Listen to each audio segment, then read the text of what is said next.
क्या आपने यह सोचा है कि जिस भी राज्य में पेपर लीक होता है उस राज्य की विपक्ष पार्टी पेपर लीक के प्रोटेस्ट को इतना ज्यादा क्यों बढ़ाने की कोशिश करती है? आप इसको ऐसे समझ सकते हैं, जब यह प्रोटेस्ट कोकरोच जनता पार्टी का दिल्ली के जंतर मंतर पर हो रहा था तो कोई भी बीजेपी का MP MLA कोई भी इस प्रोटेस्ट को सपोर्ट करने नहीं पहुंचा था। और जब यही प्रोटेस्ट झारखंड में हो रहा है तो कोकरोच जनता पार्टी चुप बैठी है और साथ ही साथ बीजेपी के सभी MP MLA इस बात को सपोर्ट कर रहे हैं कि झारखंड में पेपर लीक क्यों हुआ है। अब आप ये समझ चुके होंगे कि पेपर लीक तो हुआ ही है, पर पार्टी की अदला बदली को लेकर ये प्रोटेस्ट और ज्यादा बढ़ाने की कोशिश की जा रही है। और ये कोकरोच जनता पार्टी जो स्टूडेंट की वजह से बनी थी, वे आज स्टूडेंट की आवाज को उठाने की जगह पर चुप बैठी है। और ये दोगला विजीत इतना बड़ा झूठ बोलता है कि मेरे को टाइफाइड हो रहा है। आप संघर्ष करते रहिए, जैसी मेरी तबीयत ठीक होती है मैं खुद वहाँ जाऊंगा।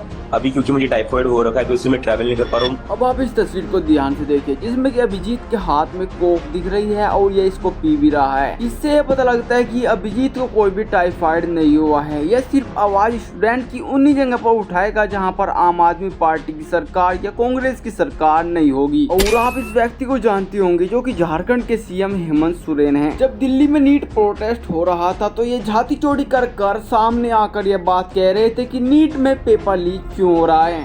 आज आप देख रहे हैं पूरे देश में बच्चों की भविष्य के साथ किस तरीके से खिलवाड़, किस तरीके से पेपर लीक हो रहे हैं, किस तरीके से नियुक्तियां लगभग बाधित। जब आज इनके राज्य में ही पेपर लीक हो रहा है तो ये आज उन्हीं स्टूडेंट से मुंह फेरे बैठे हुए हैं और ये स्टूडेंट पर लाठीचार्ज करवा रहे हैं, टीयर गैस का यूज करवा रहे हैं और वाटर कैनन का भी यूज करवा रहे हैं। और इतना सब करने के बावजूद फिर भी झारखंड के स्टूडेंट बात पर अड़े हुए हैं कि हम सबको न्याय चाहिए।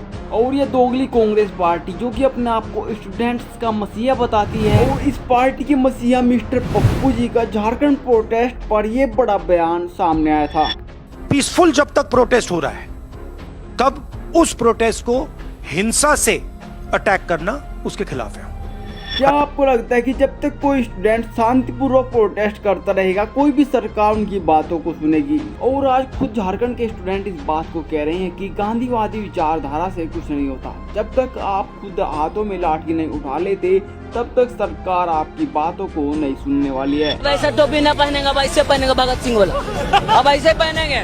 गांधी वाला हो गया, अब भगत सिंह वाला पहन ले, देख लीजिए। सरकार आज स्टूडेंट की बातों को सरकार ने मंजूर कर लिया है। फिर से री एग्जाम होगा और जो कि स्टूडेंट के एग्जाम में धांधली पाई गई है उनकी जांच होगी। आखिरकार मेरा सरकार से यही सवाल है, जब पेपर लीक हुआ था उसके बाद ही आप ये सब काम करते थे तो स्टूडेंट्स का आपसे भरोसा नहीं उठता और आगे से पेपर लीक की घटना इस तरीके की सामने नहीं आ पाएगी। पर इतना सब करने में जो आपका ईगो सामने आ रहा था उसको आपको अब छोड़ना होगा। पर फाइनली आज स्टूडेंट्स की सभी परेशानियां दूर हो गई है। स्टूडेंट्स के हाथों में फिर से आपको कलम देखने को मिलेगी। स्टूडेंट अपनी सरकारी नौकरी के लिए फिर से आगे बढ़ पाएंगे। और आपको जानकारी कैसी लगी कमेंट बॉक्स में जरूर बताइए। जय हिंद, जय भारत।